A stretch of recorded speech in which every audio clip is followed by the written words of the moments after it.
아버지의 말씀을 보시겠습니다. 신약성경 고린도후서 2장 14절부터 17절 말씀까지 보시겠습니다. 이제 봉독합니다. 항상 우리를 그리스도 안에서 이기게 하시고 우리로 말미암아 각 처에서 그리스도를 아는 냄새를 나타내시는 하나님께 감사하노라. 우리는 구원받은 자들에게나 망하는 자들에게나 하나님 앞에서 그리스도의 향기니 이 사람에게는 사망으로부터 사망에 이르는 냄새요 저 사람에게는 생명으로부터 생명에 이르는 냄새라. 누가 이 일을 감당하리요?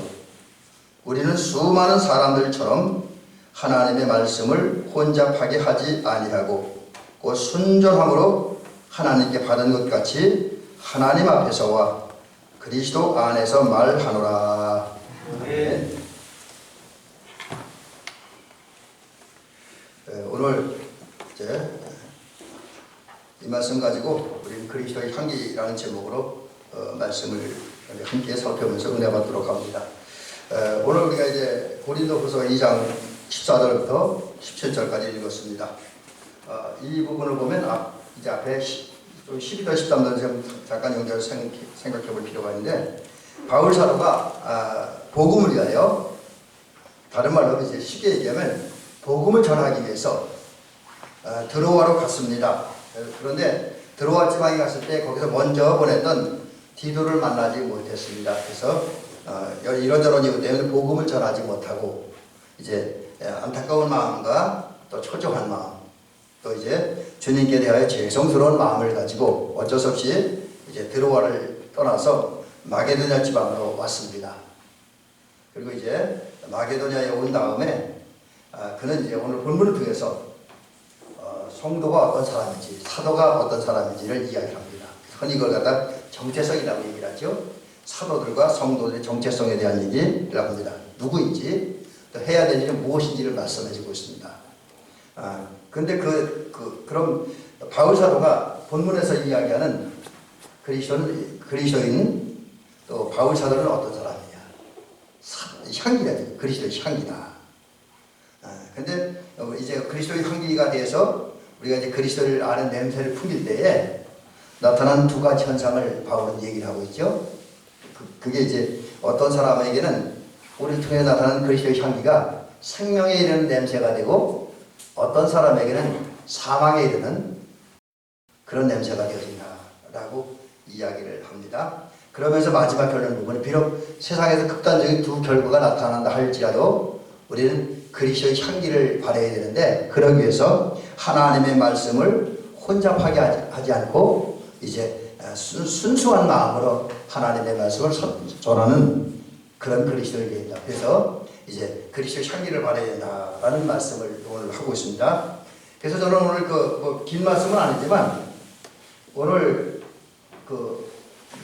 제가 이제 한 3, 4일 동안, 물론 이제 그 전부터 정해놓긴 했지만 3, 4일 동안 집중적으로 오늘 성경을 읽으면서 이 성경을 통해서 발견한 핵심은 뭐냐? 오늘 고린도후서 12장 14절부터 17절 말씀의 핵심은 향기입니다. 향기. 그리스도의 향기가 핵심입니다. 그래서 오늘 향기에 대해서 좀 살펴보려고 합니다. 향기라고 하는 말은 원래 그 원어에 보니까 유오디아라는 말로 달콤한 냄새 이렇게 되어 있어요. 달콤한 냄새, 또 아름다운 냄새 뭐 이런 뜻이 있는데, 근데 이거는 이제 단어의 기본적인 의미이고요. 실제 성경을 보니까 그 유오디아 곧 이제 향기라고 하는 말 속에는 두 가지 중요한 의미를 갖고 있습니다. 두 가지 중요한 의미가 있어요. 그 중요한 의미가 뭐냐? 첫째는 희생제사를 말합니다. 희생제사. 근데 여기서 구약 성경이 말하는 희생제사는 누구냐? 신약을 연결시켜보면 예수 그리스도를 말합니다. 우리가 이제 구약에 여러 가지 제사가 있죠. 그 중에 가장 중요하면서 대표적인 제사가 속죄제라고 볼 수가 있는데, 속죄 제물은 바로 예수 그리스도를 의미하는 거죠. 그 구약 시대 때에 성막이나 성전에서 제물이 드려지죠. 우리가 이제 요즘 성막을 통해 살펴보는데 아직 거기까지 나가지 않았는데, 요즘은 성막 건축제에 대한 이야기를 하고 있죠. 그것도 한 3시간 정도 나눠야 저희가 의미를 다 얘기할 것 같습니다. 근데 어쨌든 성막에 하나님께서 제사 드릴 때에 양이나 염소나 또 황소, 비둘기 같은 것이 제물로 드려지잖아요. 근데 그 제물로 드려질 때에 어떻게 드리니까 이제 각을 뜨고, 물론 뭐 가죽도 이렇게 뿔도 자르고 다리 자르고 다 자릅니다. 그리고 이제 각을 뜨고 피를 뽑아 피를 제단에 뿌리고, 그리고 고기를 어떻게 합니까? 고기를 태우잖아요. 그래서 태워서 그 향기가 하나님께 올라가잖아요. 근데 그 올라가는 향기가 감사의 향기고 헌신의 향기고 회개의 향기다, 이렇게 얘기합니다. 그래서 구약 시대에 희생제물로 드려졌던 모든 제물들은 감사와 희생과 헌신을 의미하는 거지요. 그런데 이게 신약 성경에 와서는 그런 감사와 희생과 헌신의 제물이 되어진 분이 누구냐? 예수 그리스도지요. 예수님께서 십자가에 달려 죽으시고 물과 피를 못 쏟으시고 십자가에 살이 갈기갈기 찢어지는 고통당하신 분 가운데 죽으셨습니다. 그리하여 우리를 위한 화목제물이 되어주셨고 우리를 위한 속죄제물이 되어주셨습니다. 그러기에 가장 아름다운 향기는 누구냐? 바로 그리스도의 속죄입니다. 그리스도의 속죄, 십자가 통해 나타난 그리스도의 속죄입니다.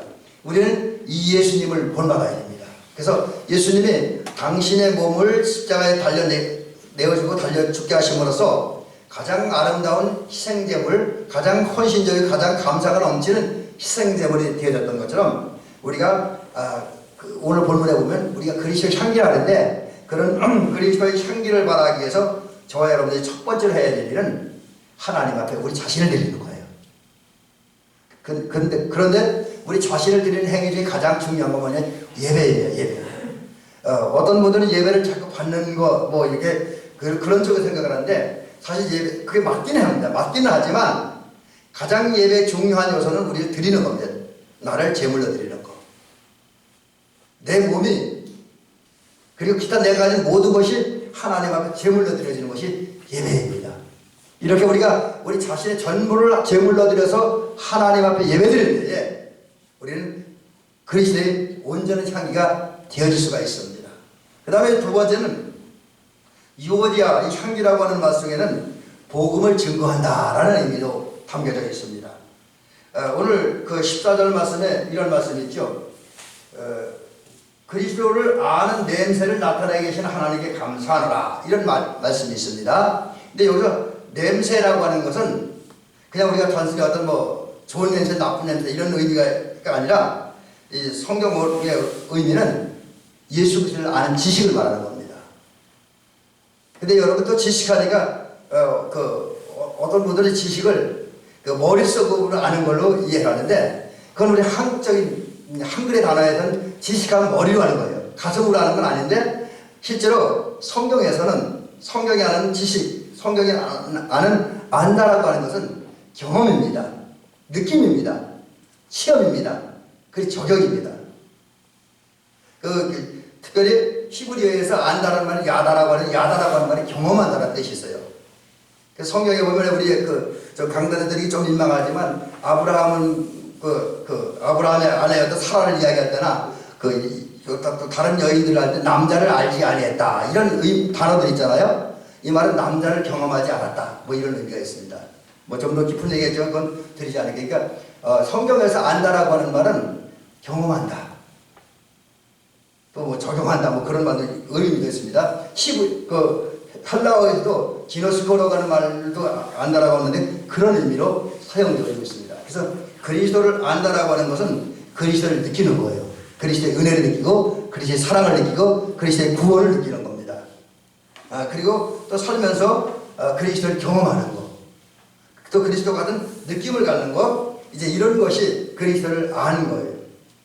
그리고 그런 그리스도에 대한 진정한 지식이 있을 때에 우리는 그리스도를 아는 냄새를 나타내는 그런 성도가 될 수 있다라는 거죠. 그래서 우리가 정말 그 예수님을 알고 아는 것이 끝나는 것이 아니라 내가 아는 예수, 다른 말은 내가 느끼고 내가 깨닫고 내가 경험하고 내가 믿는 예수를 증언할 때 우리는 온전한 그리스도의 향기가 되어질 수 있다라는 것이죠. 그래서 이런 의미를 가진 이 향기라는 말이 오늘 우리가 읽은 고린도 후서 2장 14절부터 17절 말씀의 핵심, 가장 중요한 단어입니다.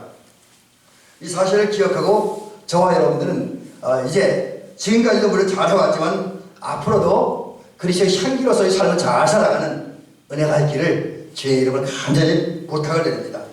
왜 그러냐면 오늘 주님께서 우리에게 향기라고 하는 그 단어에 초점이 맞춰진 그 본 말씀을 주신 이유가 있습니다.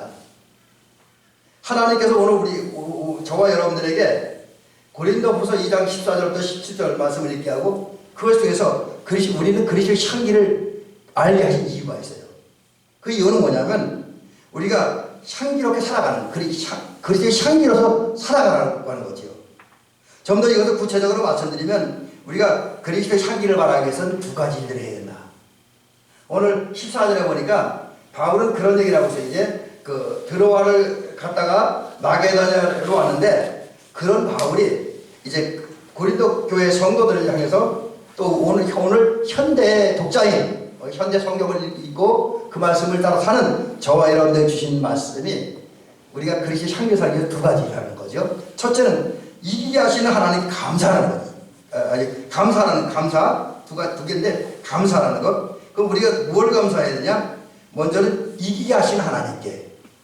이기게 하시는 하나님께. 여기서 이기게 한다는 말은 어떤 의미가 있냐면 단지 한번 싸우면서 이기는 것이 아니라 이긴 다음에 그 승리의 군대가 되어서 수많은 사람들의 환영을 받으면서 개선하는 군대를 이야기하는 거죠. 여러분, 저도 그러고 우리 아마 성도님들 대부분이 그런 경험을 없을 거예요. 우리가 어떤 정말 위대한 일들을 해내고 그걸 인정받음으로 특히 밖에 나가서 그런 일을 인정받음으로 마을에 들어올 때 마을 사람들 환영을 받으며 들어온 적 있으십니까? 이거 저도 아직 못 해봤는데 만약에 우리가 그런 경지에 이른다고 한다면 대단히 행복해질 거예요. 그런데 오늘 그 바울 사도가 말하는 감사, 우리가 그리스도의 향기를 바라기 위해서 우리를 이기게 하시고 하늘나라에 들어갈 때 하나님 아버지와 천군 천사로도 환영받는 그런 모습으로 천국에 입성하는 그런 은혜를 주신 하나님께 감사하라고 하는 거지요.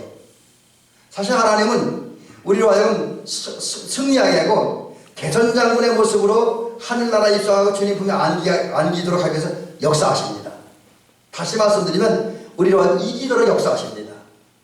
오늘 성경에 보면 여러분 많은 이야기들이 있지만 제가 그 중에 한 이야기만 필예로 소개를 드리면 이렇습니다.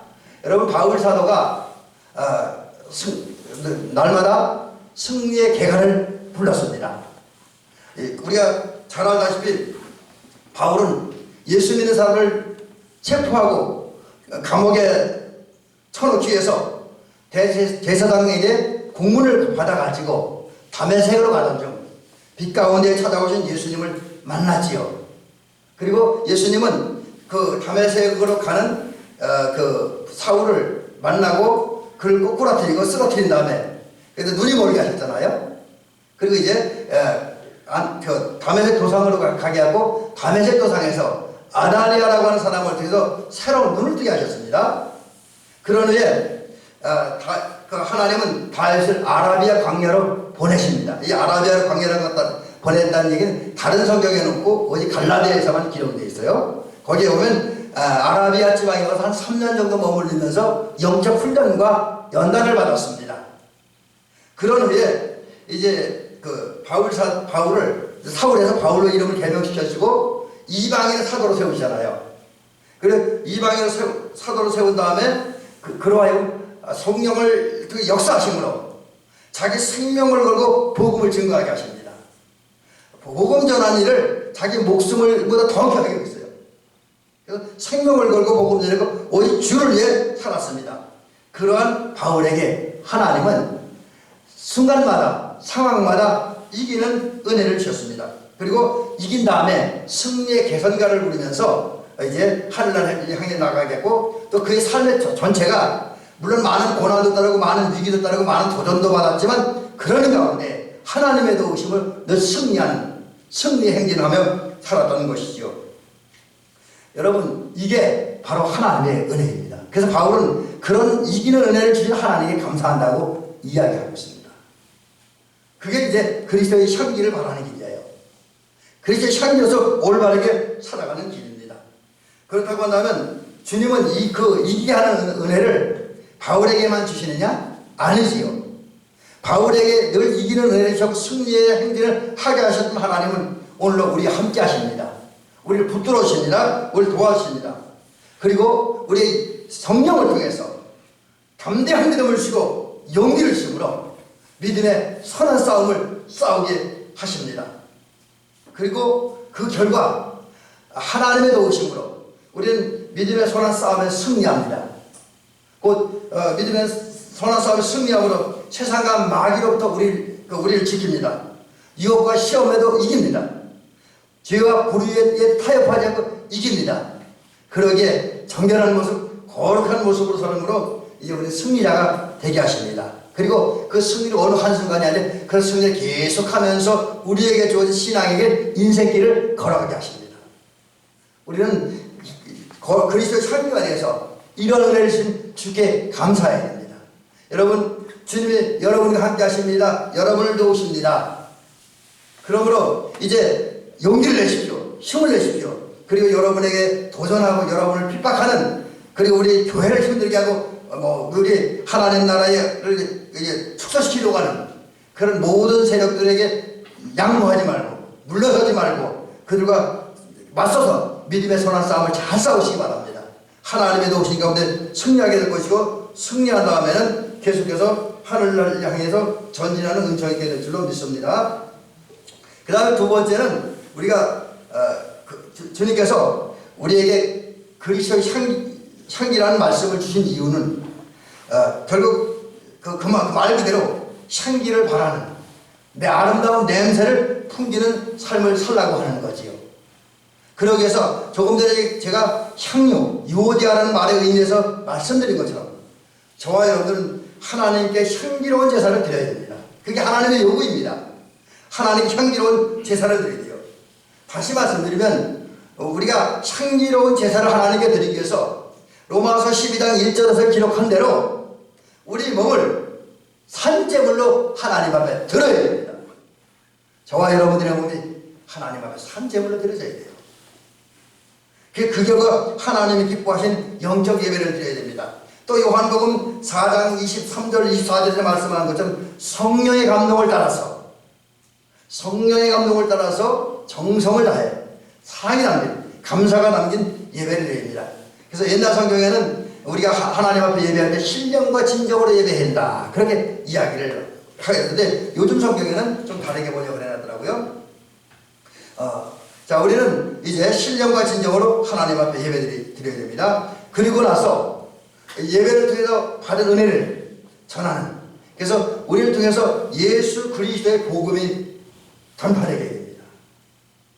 내가 예수 그리스도를 전파함으로써 이제 나를 통해서 많은 사람들이 예수를 알게 되어서 예수를 믿게 되고 구원함이 되게 됩니다. 바로 그것이 이제 우리가 그리스도의 향기로운 삶을 사는 길인데, 그것을 하라고 주님이 요구하십니다. 주님의 요구는 당신들은 그리스도의 향기로서 살라, 그리스도의 냄새를 풍기라. 그러기 위해서 하나님 앞에 자신에 대해 신령한 예배를 드리고, 또 하나 그리스도를 아는 지식을 퍼뜨리는 그 복음을 전하는 저와 여러분들이 되어야 된다라는 것이죠. 이게 주님의 요구입니다. 그런데 이러한 요구를 따라 산다고 하는 것이 쉬운 일은 아닙니다. 여러분, 그 성경에 보면 바울이 큰 어려움을 당하지요. 바울이 어려움을 당하고 우리도 어려움을 당해요. 그 어려움이 뭐냐면, 오늘 바울이 어려움 당했다는 것보다 오늘 본문에 있는 건 말씀드릴게요. 본문 16절에 보면 저와 여러분들이 그리스도의 향기가 되어서 세상에 그리스도는 아름다운 냄새를 풍기려고 할 때 어려움이 따라요. 그 어려움이 뭐냐, 16절에 있는데, 그 어려움이 뭐냐면, 우리가 그리스도를 아는 냄새를 풍길 때, 곧 다른 말로 영적 예배를 드리고 그리스도의 복음을 전파해서 그리스도를 아는 지식이 퍼져나가게 하는 그때에 나타난 두 가지 극단적인 현상 때문에 그렇습니다. 두 가지 극단적인 현상. 그럼 그 두 가지 극단적인 현상이 뭐냐? 하나는 우리가 영적 예배를 드리고 복음을 전하면 그것을 통해서 많은 사람들이, 오늘 성경에서 어떤 사람, 이 사람에게 그렇고 이 사람에게 그랬어요. 근데 이 사람에게는 사망에서 사망이 있는 냄새를 맡는다 그랬어요. 근데 이 사망에 있는 냄새를 그 공동번역 성경에 보니까 아주 이해하기 좋게 해석을 해놨더라고요. 그래서 여기 보니까 그 죽음의 공포와 죽음과 멸망과 공포라고 번역을 해놨어요. 그러니까 이 얘기 무슨 얘기냐면 우리 예수 믿는 사람들이 먼저 자신이 하나님 앞에 영적 예배를 드리고 그리고 받은 은혜를 따라서 세상에 나가서 예수의 복음을 전하면 그 말씀을 듣고 이제 구원의 기쁨과 감격을 누리는 것이 아니라 우리 그 말씀 때문에 불안에 빠지고 공포에 빠진다는 얘기예요. 그리고 이제 죽음의 공포, 영원한 멸망의 공포를 느낀다는 겁니다. 왜 그렇겠습니까? 우리가 전하는 소식이 나빠서 그렇습니까? 우리가 복음 전하는 게 나빠서 그러나요? 그게 아닙니다. 왜냐하면 여러분 우리가 그리스도의 복음을 전하면 그리스도의 복음 앞에 사람들이 서게 됩니다. 뭐 그들이 원하지 않든 우리가 복음을 전할 때 특별히 하나님의 말씀을 가감없이 그대로 전할 때 그 말씀 앞에서 사람들의 실체가 드러나요. 사람들이 좋지 못하고 아름답지 못한 생각과 말과 행위가 드러납니다. 그럴 때 그것을 깨닫고 회개하면 그 사람에게는 그 전해진 복음이 이제 생명의 냄새가 되는데 오히려 그것이 불안해져요. 오히려 거북해져. 좋지 않은 감정을 품게 돼. 그리고 좋지 않은 감정을 품게 되는 가운데 거기서 여러 가지 정신적, 영적 갈등을 겪게 됩니다. 그러다 보니까 이제 죽음의 공포, 사망의 공포가 되어지고 멸망의 공포가 되어지는 거지요. 그래서 어떤 사람은 복음을 전하면 복음을 통해서 해결을 하지 않고 죽음과 이제 사망과 멸망, 그 다음에 징계의 공포를 느끼게 되죠. 반면에 어떤 사람들은 예수의 복음이 우리 믿는 사람에게 선포되어지고 곧 다른 말로 우리 성도들이 그리스도의 향기를 바라면 거기서 은혜를 받아요. 물론 그들도 어떤 사람들, 이 사람들처럼 저 사람들도 이제 자기 죄를 발견하고 이제 좀 불편한 것도 사실입니다. 갈등이 생기는 것도 사실입니다. 그러나 그 갈등과 불편 앞에서 쓰러지는 것이 아니라 그들은 자기의 잘못을 깨닫고 하나님 앞에 회개를 합니다. 그리고 내 죄를 해결할 분은 예수님밖에 없다는 사실을 기억하면서 예수님을 영접하고 믿습니다. 그럴 때 이분들에게는 우리 성도들이 이제 복음을 전해진 복음이 그리고 그 그리스도인들이 향기를 발할 때에 그 결과로 말미암아 생명에 이르고 구원에 이르고 영생에 이릅니다. 하나님과 함께 영원히 사는 은총에 이르게 되어집니다. 근데 여기에 문제는 뭐냐면 우리가 복음을 전할 때 우리가 전하는 복음을 듣고 믿는 사람이 더 많아 생명의 냄새를 맡는 사람이 더 많으면 우리에게 보람이 되고 감사가 되죠. 그러나 대부분의 사람들이 절대 다수의 사람들이 부정적인 반응을 보여요. 오히려 사망에 이르는 냄새를 맡습니다. 그러다 우리도 복음 전하는 게 힘이 드는 거죠. 하지만 여러분 그렇다고 해서 낙심할 필요는 없습니다. 비록 우리가 그리스도의 향기를 바라는 이 길이 쉽지는 않지만 그러나 우리가 그리스도의 향기를 바라기 위해서 헌신하고 노력하다 보면 하나님이 역사하십니다. 저는 그 성경을 읽은 중에 특별히 사도행전 20장에서 이 어려움에 처한 복음을 전하다가 어려움 당하는 당신의 종들을 돕는 하나님의 역사를 사도행전 27장에서 발견했습니다. 또 뭐 그 외에 여러 군데 그런 말씀들이 많이 있습니다. 예를 들면 바울은 이제 복음을 전하다가 예루살렘에 왔고 예루살렘에 체포됩니다. 그리고 물론 자신들의 요청이 있었지 바울의 요청이 있어서 그런 로마로 압송이 되어집니다. 그때 276명의 그 사람들과 함께 아드라 무테로라고 하는 배를 타고 이제 예루살렘을 따라서 로마로 내려갑니다. 물론 이제 예루살렘에서 직접 배를 탔던 건 아닙니다. 그러다 배를 타고 가다가 유라글로라고 하는 폭풍을 만납니다. 그리고 폭풍을 만나서 14일 동안 바다에서 편입하게 됩니다. 그 결과 사도행전 27장에 보니까 그 바울과 그 배에 탔던 사람들이 맞은 상황이 뭐냐? 구원의 여망이 사라졌다라는 것이죠. 구원의 여망이 사라졌다는 것은 구원받을 가능성, 구원받을 희망이, 구원받을 소망이 전혀 없다는 거죠. 다른 말로 하면 살 길이 없다는 거죠. 죽을 수밖에 없는 상황에 처하게 되었다는 것입니다. 그런데 이러한 때에 하나님이 바울 사도를 찾아오셨어요.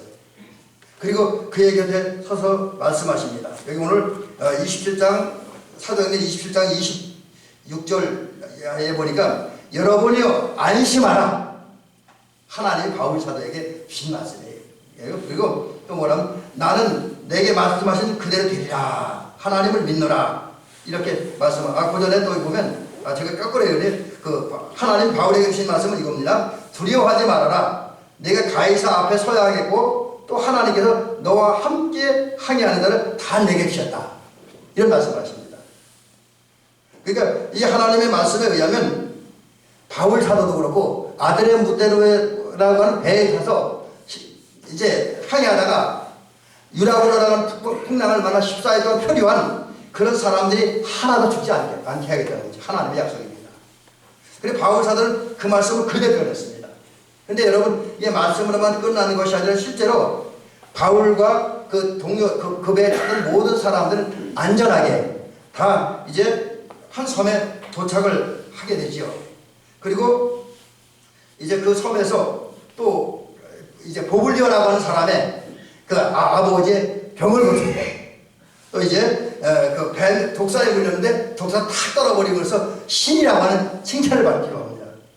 이런 삶을 통해서 바울은 이제 그 멜리데라고 하는 섬에서 그 그리스도의 향기를 바랍니다. 그리스도의 냄새를 풍깁니다. 그리고 그대로 또 여행을 해서 로마로 갑니다. 로마로 가서 비교적 안정되고 자유로운 분위기 속에서 찾아오는 사람들에게 하나님의 천국 복음을 전하고 예수에 대해서 강론하고 예수 믿으라고 권고합니다. 적어도 그 성경에 그 사실까지 기록되지 않지만 많은 성서학자들의 이야기를 한 로마에 가서 3, 4년 정도까지 그러니까 네로 황제에 의해서 순교당할 때까지 자유롭게 예수를 전했죠. 그런 가운데 이제 바울 사도는 그리스도의 향기를 바랍니다. 그리스도의 향기의 역할을 감당하게 되는 거죠. 바로 이것이 하나님의 역사인 줄 믿으시기 바랍니다. 조금 전에 말씀드린 것처럼 저와 여러분들이 하나님의 복음을 전하는, 그래서 그리스도의 향기를 바라다 보면 많은 고난과 어려움을 당합니다. 그러나 하나님께서는 그런 우리를 찾아오시고 우리 함께 하십니다. 그리고 우리를 지키시고 보호하십니다. 위기에서 벗어나게 하시고 어려움에서 벗어나게 하시고 또 때로는 이제 주의 일을 하는데 필요한 것이 없어 고난당할 때 어려움을 당할 때 필요한 것을 채우심으로 우리와 그리스도의 복음을 전하고 하나님 앞에 영적 예배를 드림으로 이제 그리스도의 향기를 바라는 저와 여러분이 되게 하십니다. 이 사실을 기억하고 이제 저와 여러분들 비록 삶에 현재 조금 어려움은 있어도 염려하거나 걱정하지 말고 담대하게 예수의 복음을 전하는, 그리고 영적 예배를 드림으로 이제 우리가 그리스도 향기를 발하시기를 주의 이름으로 간절히 부탁을 드립니다. 자, 그러면 이제 그러기 위해서 마지막 결론으로 이런 말씀을 드립니다. 어떻게 해야 우리가 주님 도우시고 함께 하시고 역사하시는 하나님의 그 은혜를 힘입어서 이제 그리스도 향기를 발할 수 있을 것인가 라는 것입니다. 먼저 조금 전에 오늘 몇 번 반복되는 얘기이긴 하지만 어쨌든 우리가 그리스도의 향기로서 살아가기 위해서, 그리스도의 아는 냄새를 풍기기 위해서 저와 여러분들은 첫 번째는 하나님 기뻐하시는 영적 예배를 드려야 됩니다. 하여튼 예배 드리는 일이 무엇보다 중요하다는 것이죠. 아벨에게 같이 하나님이 기뻐하실 만한 그런 예배를 드려야 됩니다. 그래서 우리 몸을 산제물로 드린다고 하는데 그것은 제물은 죽는 겁니다. 따라서 예배 드릴 때 우리는 우리의 혈기와 우리 고집과 우리 편견과 우리의 모든 독선과 이런 것을 인간적이고 세속적인 것을 다 십자가에 못 박아야 됩니다. 그리고 성령의 감동을 받아서 감사와 헌신의 마음으로 우리 자신을 하나님께 드려 예배하는 저와 여러분이 될 줄 믿습니다. 이것이 이제 우리가 그리스도 향기를 말하는 첫 번째 비결이고, 두 번째는 예수 그리스도를 드러내야 됩니다. 사실 제가 이 말씀을 이렇게 오늘 선포하기 위해서 성경을 읽고 또 기도하고 묵상하고 또 여러 자료들을 참고하는 가운데 감사하는 마음을 깨달은 게 있습니다. 그게 뭐냐면 얼마 전까지만 저는 향기하면 우리 세상 속에 나가는 아름답고 독스러운 삶을 이해를 했습니다. 근데 사실은 오늘 여기 그리스도의 향기를 바라라고 하는 것은 그런 의미가 전혀 없는 건 아닙니다. 그런 의미가 전혀 없는 건 아니지만 그보다 더 중요한 거는 아까 제가 향유라는 말에서 향기라는 말에서 설명해서 두 가지가 있잖아요. 그 중에 가장 중요한 건 예수 그리스도입니다. 예수 그리스도. 여러분 우리가 아무리 덕스러운 삶을 살고 향기로 아주 모범적인 삶을 살고 멋진 삶을 살아도 우리를 통해서 예수가 나타나지 아니하면 그래서 세상 앞에 도덕적으로 윤리적으로 바르게 살지 몰라도 그러나 그리스도의 향기를 바라는 건 아닙니다. 그리스도의 향기를 바라는 건 철저하게 우리 삶을 통해서 우리 언행을 통해서 예수 그리스도가 드러나야 됩니다. 그래서 여러분 오늘 저와 여러분이 예수 그리스도만을 드러내는 저와 여러분들이 될 줄 믿습니다. 그러기 위해서 우리는 이제 진정 예수님 우리의 마음의 중심, 삶의 중심에 모셔야 돼요. 그런 다음에 이제 우리 삶이 예수님을 중심삼, 예수님을 앞세우는 예수님 제1주의로 살아가는 삶을 살아야 됩니다. 좀 더 구체적으로 얘기하면 예수님을 앞세우는 가운데 날마다 우리는 예수 자랑, 내 자랑 내 얘기하는 것이 아니라 사람들 앞에서 예수님 자랑 예수님 얘기하며 살아야 돼요. 물론 이것을 너무 많은 말로 얘기하면 사람들이 좀 그렇겠죠. 그러니까 사실 말보다는 어떻게 보면 우리의 삶 통해서 예수의 정신이, 예수의 마음이, 예수 성품이 그대로 나타나게 살아가는 저와 여러분들이 될 줄 믿습니다.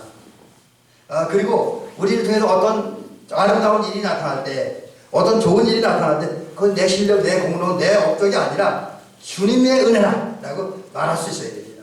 여러분 베드로가 성전 비문에서 나면서부터 앉은 뱅이 된 자를 일으켰잖아요. 그때 많은 사람들이 베드로를 주목할 때 베드로가 뭐라고 말했습니까? 이건 내가 능력이 있어서, 내가 은사가 많아서, 내가 열심히 기도해서 이렇게 얘기하지 않잖아요. 뭐라 그럽니까? 사도행전 3장에 보니까 이렇게 얘기합니다. 예수로 말미암아 난 믿음이 너희 모든 사람 앞에서 이같이 완전히 낫게 하였다.